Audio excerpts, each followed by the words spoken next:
양육비를 주지 않아서 재판에 넘겨진 이른바 나쁜 아빠에게 법원이 처음으로 실형을 선고하고 법정 구속했습니다.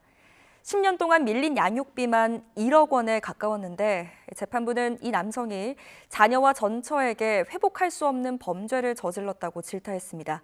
안동준 기자가 이 소식 취재했습니다.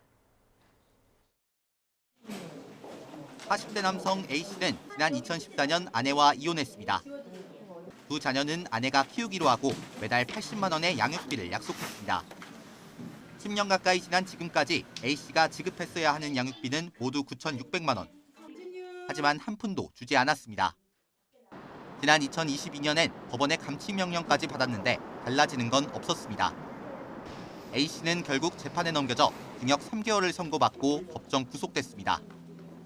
재판부는 A씨가 이혼 후에도 미성년 자녀를 부양할 의무가 있었음을 알고 있었다면서 굴착기 기사로 일하며 급여를 현금으로 받고도 이를 지급하지 않아 비난 가능성이 크다고 판단했습니다.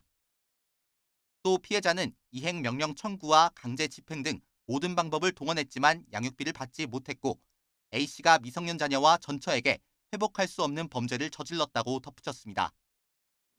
양육비를 주지 않는 이른바 나쁜 아빠에게 실형을 선고한 첫 사례입니다. 지난해 9월엔 양육비 미지급 사건 첫 형사재판이 있었지만 징역형의 집행유예가 선고됐고 2개월 뒤에도 3,800만 원을 주지 않은 친부에게 징역형의 집행유예가 내려졌습니다.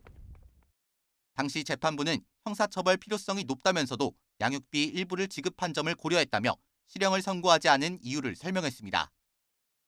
시민단체는 양육비 미지급 사건에서 처음으로 실형 판결이 나오자 고무적이라며 환영했습니다. 재판부에서도 이 문제를 엄중하게 보고 계셨다는 뜻이고 그것이 선례가 돼서 다음 양육비 문제에 대해서도 좀 강력한 그런 처벌이 이제 좀 나올 수 있게 됐고 하지만 형사 처벌을 떠나 받지 못한 양육비를 돌려받는 건 별개의 문제입니다. 피해자들의 생계를 위해 양육비를 어떻게 지급할 수 있을지 정부가 고민해야 한다는 목소리도 나오고 있습니다. YTN 안동준입니다.